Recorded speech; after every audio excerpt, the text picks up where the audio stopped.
Okay, good evening, everyone. I'm going to keep my opening statement short so we can get to your questions. In the last 3 weeks, we've made tough decisions to move on from 4 players: Le'Veon, Steve McClendon, Jordan Willis, Avery Williamson.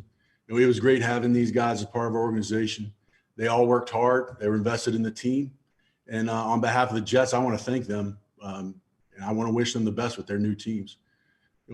My message for the fans: we're all frustrated with where we are right now. But everyone in this building has to own it.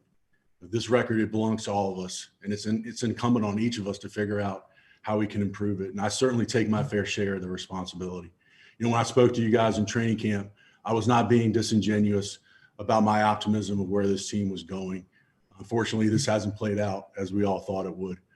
I know you guys have a ton of questions. I want to be very clear. We win and we lose as a team, and that's all of us. That's front office, that's players, that's the coaching staff. I will say that I'm very proud of the way this locker room has stayed together.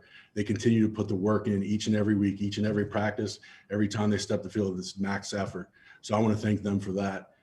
And it's a real testament to this coaching staff and these players in the locker room.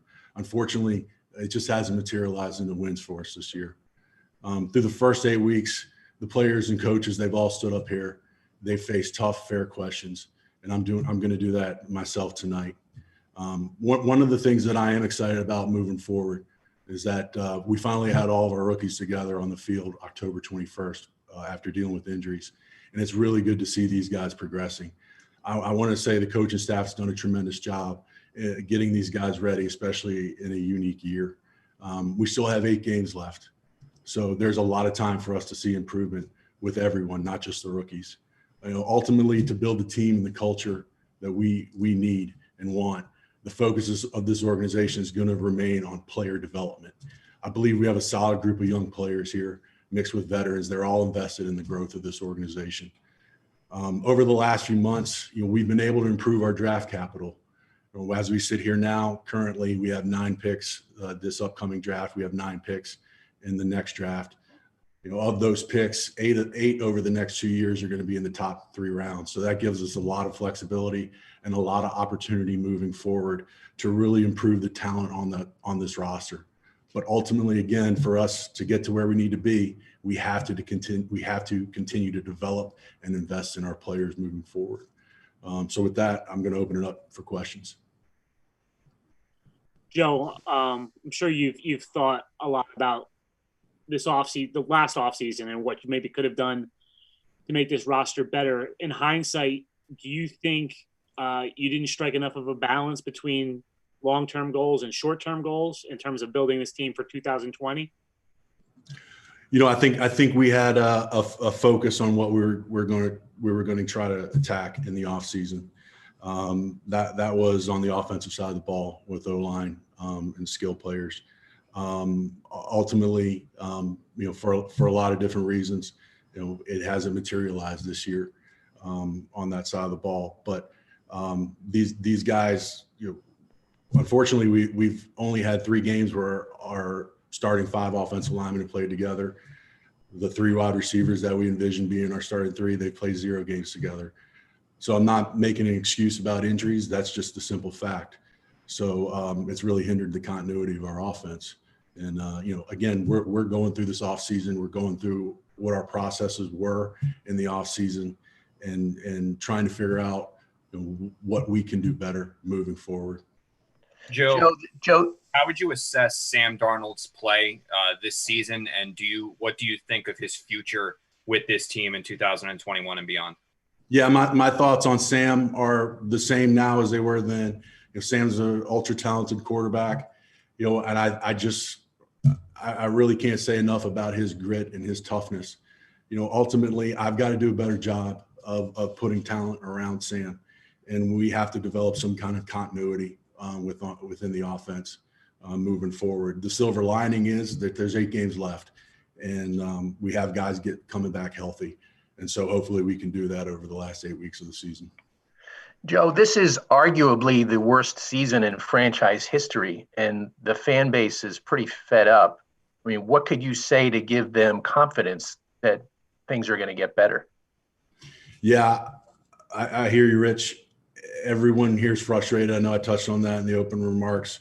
My message to the fans would be, as frustrated as we all are, please give these players and the staff the support as best as they can throughout the season.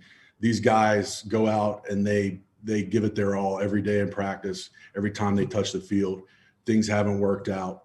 I can tell you guys that there's a lot of good people here, and we're doing everything that we can to make sure that we keep bringing in the right type of person and the right type of player, and then more importantly, develop that player in terms of not only on the field but off the field.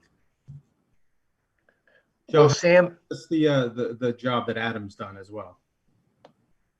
I'm sorry, Al, could you repeat that? Yeah, how do you assess the job that Adam has done? Look, again, I'm going to say that this is not all on Adam.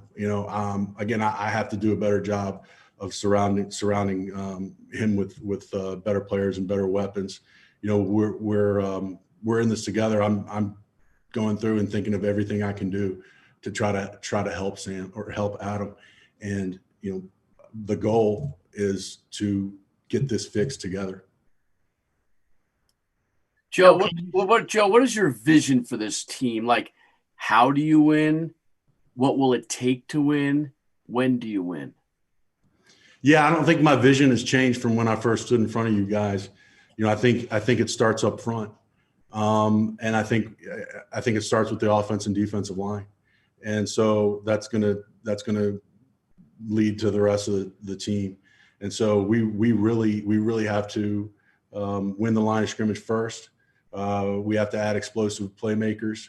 We're going to have to get after the passer. We're going to have guys that cover well. So those are all the things. I mean, those are that's what the successful teams in the National Football League are doing. And we have to get better faster. And so that's on me. We're looking at everything we can possibly do to improve all those areas. Joe, do you believe that you made a mistake letting Robbie Anderson walk in free agency? Yeah, Connor, I thought about Robbie a lot. I think as you guys know, there's thousands of decisions that come across your desk during the year, and I go back and I look at what I could have done better in that specific situation. I thought our guys did a fantastic job of really analyzing every position group's market value leading up to free agency last year. And I think what went wrong with us and Robbie, we thought there was no way that we thought that Robbie's value was going to be even greater than he signed for in Carolina.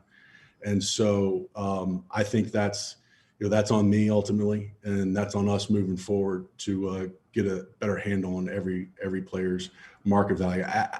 Honestly, we would all love to see Robbie here doing what he's doing, but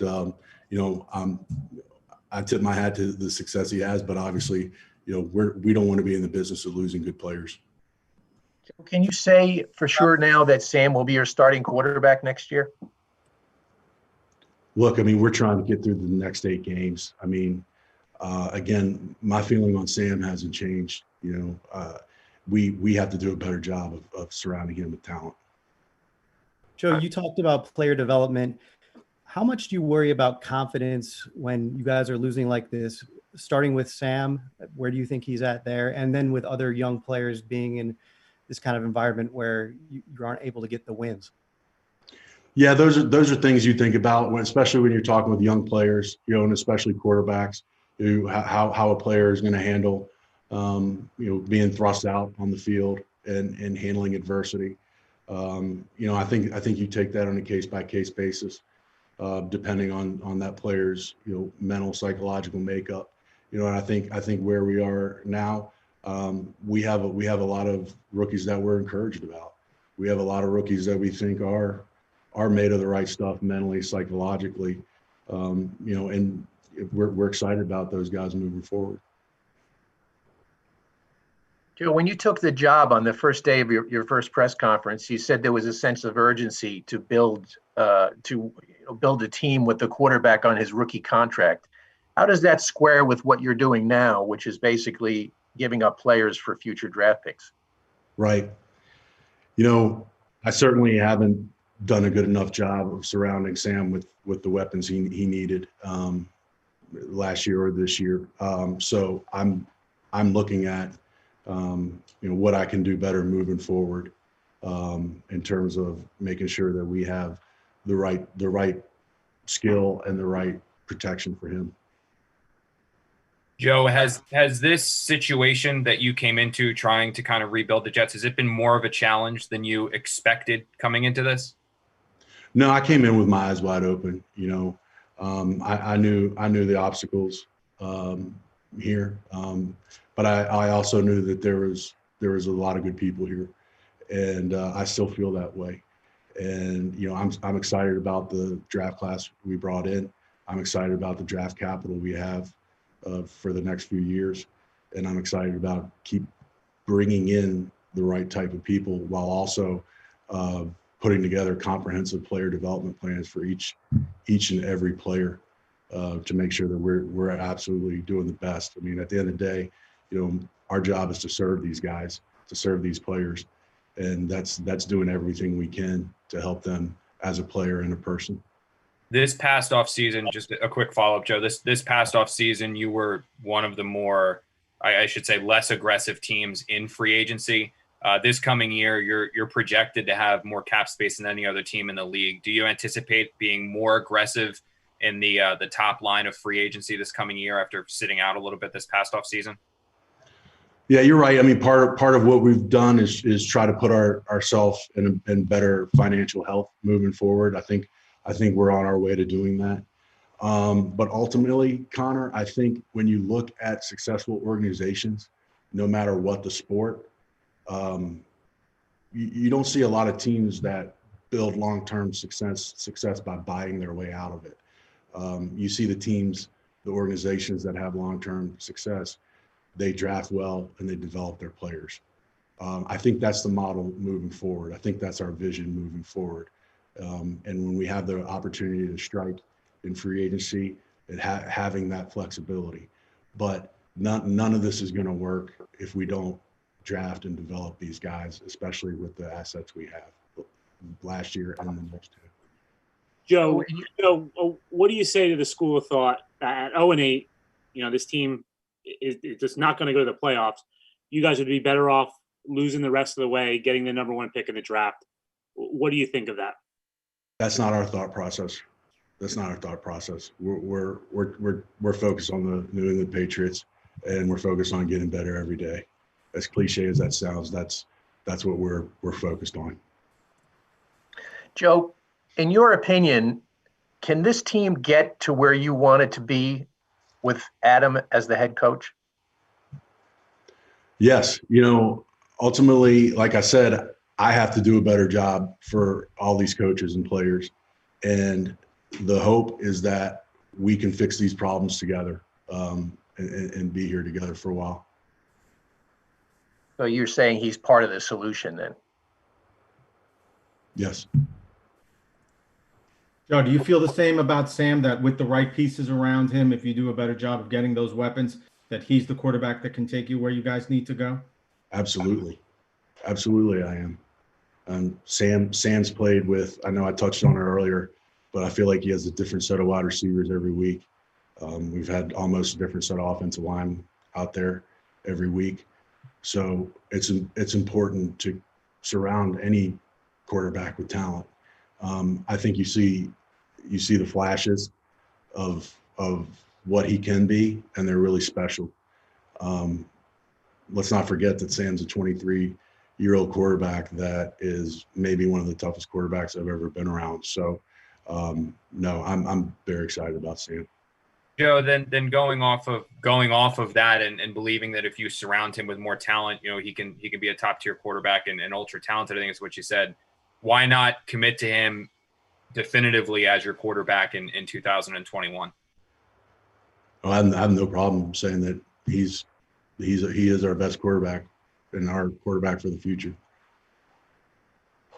One of the things, if Darnold does have the kind of talent you think he does, quarterbacks are supposed to be able to kind of overcome some of these situations, maybe not having the guys on the offensive line or the weapons. But offensively, you guys just aren't anywhere near any other team in the league. So how do you kind of resolve that? Yeah, I think the quarterbacks that can overcome poor offensive lines and poor skill guys and or those positions that aren't playing up to par. I think there's maybe very few of those type of players. And again, Sam's a 23-year-old quarterback that's still developing and still getting better. So I do see improvement with our entire offense, though. I will say that. We just, again, I said this in one of our talks last year. It starts with having good periods in practice and putting a practice together. And it starts with having a good quarter and putting a half together. And I think the last 2 weeks we've been able to put 2 good halves together. We need to turn those halves into games. I think with the way this season has gone, Joe, and the way that the record and the losses have kind of piled up, teams look at the possibility, or fans, I should say, look at the possibility of number 1 pick and see the opportunity to potentially draft Trevor Lawrence at number 1 or number 2 if you guys are there. Is that something that you guys are not considering, drafting a quarterback with a first-round pick this coming season? I wouldn't really get into any of our draft plans right now, and I wouldn't be able to comment on any college players. So again, I mean, our focus is Monday night. Joe, a couple questions on Chris Herndon. There was a report that you guys were shopping him today. Number 1, is that true? And number 2, just the way his season has gone, how surprised are you at how he's played? Yeah. First, no, we were not shopping Chris. We received no calls on Chris. So I think there was some misinformation out there on that. Secondly, look, I mean, Chris, I feel like Chris has been a little snake bit since his car accident in terms of the injury last year, the suspension, and this year just it hasn't gone the way he envisioned, I'm sure. But you could say that for 51 or 52 other guys on our team as well. So I know Chris, no one cares more than Chris, and Chris comes out to practice, gives his all every single day. And so like for most of our team, the practice hasn't translated into Sundays. Joe, I know that you and Adam both report individually to Christopher, so you wouldn't necessarily have Adam's fate in your hands. But, there's a fairly good chance that there might be a new coach next year, which makes you the guy who's kind of like the last man standing. If that were to happen, do you feel confident that you can kind of handle? There's a lot of pressure with that. Just you're the guy building this team really from the ground up potentially. Do you feel confident that you can kind of handle that pressure, and do you welcome that pressure? Look, I mean, there's pressure every single day when you walk in the building. My mind hasn't even gone there, Bob, on that scenario you just brought up. My focus is helping Adam solve the problem and work together to do it. And so, obviously, I think we're all confident in our abilities, but I'm focused to solve these problems with Adam. We'll take a couple more questions for Joe. Joe, With some of the trades that you made, some of the trades that you made, some of the moves with McClendon and, Avery and even with Bell, you talked earlier about, being impressed by how the locker room has stayed together. While making those moves, was there some concern that getting rid of those guys who were looked at as leaders might upset that kind of balance moving forward, especially with 0-8 and getting rid of some of these guys who have kind of provided that leadership? No doubt there was concern, and that's a good question because especially when you're talking about a guy like Steve McClendon, a guy like Avery, those are discussions that we did have. How is this going to affect the rest of the team? I think ultimately the decision was made we have in those two guys' cases, we have good rooms. And what I mean by that is the D tackle room is a very good room with high quality people and high quality players. We have guys like Quinnen, Foley, Nate Shepard, John Franklin Myers has really come on. So we felt good about doing that because of the quality of player and person we had in that room, and the same at linebacker with guys like Neville. Patrick Onwusor's on his way back. Bryce Hager, Harvey Lange. We felt good about the quality of person and character, which gave us the ability to do what we thought was best for the team long term. A quick positive question for you, Joe. Mekhi Becton, the kid you drafted in the first round, I mean, he looks about as good as advertised. I mean, you can just talk a little bit about his development to this point, what you've seen from him, and what you kind of believe his ceiling potentially is now that he's actually played some NFL games. Yeah, I think everyone's excited about Mekhi. I think Mekhi's obviously turned heads with his sheer size and strength. And I know Mekhi's as upset as anybody about where we are right now, and he truly cares and he truly wants to help. I think he is a player that is going to help us long term. So we're excited about working with him every day, because you're talking about a young man that loves football. He's very smart. He's tough as nails and has rare size and athleticism.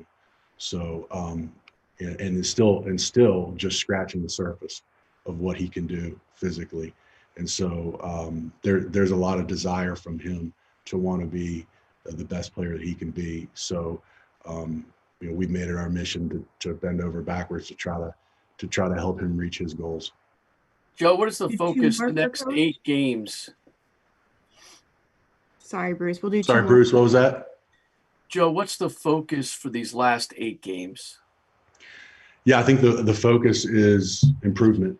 The focus is, as simple as that sounds, the focus is improving every day. And, like I said before, putting good practices together, putting good quarters together, putting good halves together, and putting good games together. We need to do simple better. And that's the focus right now. And just seeing the progression of all of our young players, whether they're a rookie, first, second-year player. Well, Joe, would you like to see Denzel and LaMichael featured and targeted a little more? I mean, I know Frank's still getting his touches, but would you like to see them featured more? Yeah, I think you've seen an uptick in LaMichael's playtime the last 2 weeks, and excited about that. Before I get into those two, Frank has been an unbelievable veteran to have on this team.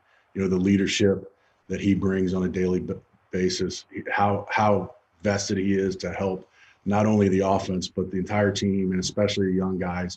He's taken LaMichael under his wing. Those guys love football so much. For him being where he is in his career in the Hall of Fame running back, the fact that he comes out every day, and he has the attitude of excited rookie, and the way that he's taken these guys under his wings is phenomenal. But yeah, LaMichael, excited about his progression moving forward.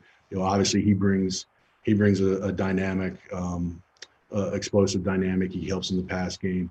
He has ball skills. Denzel, I think the last 2 weeks you've seen some positive things from him. And so, especially for a guy like Denzel, who's really had 2 weeks of practices prior to playing in 2 games. I mean, really, this is almost like the end of training camp for him in terms of the amount of actual professional football reps that he's had. So, we're really excited about seeing his progression in these last 8 games, and what he brings in terms of his catch radius and ball skills and route running. We'll take our last question from Chris Ryan. Hey, Joe, was there any scenario where you would have potentially moved Quinnen Williams before the deadline? And kind of a follow-up, are you confident he could be the guy that you built this defensive line around? Yeah, that was another situation similar to the Herndon question I answered.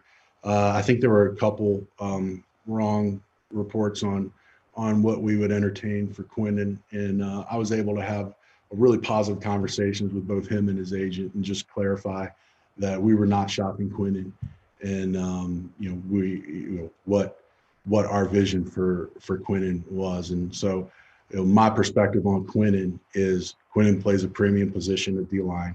I said earlier, offense and defensive line matters. It's the foundation of what we want to be. He plays a premium position at D-line. He's an interior pass rusher that I think's gotten better every week. And he's not a good person. He's a great person. So I think the focus is to keep as many of those people around as possible.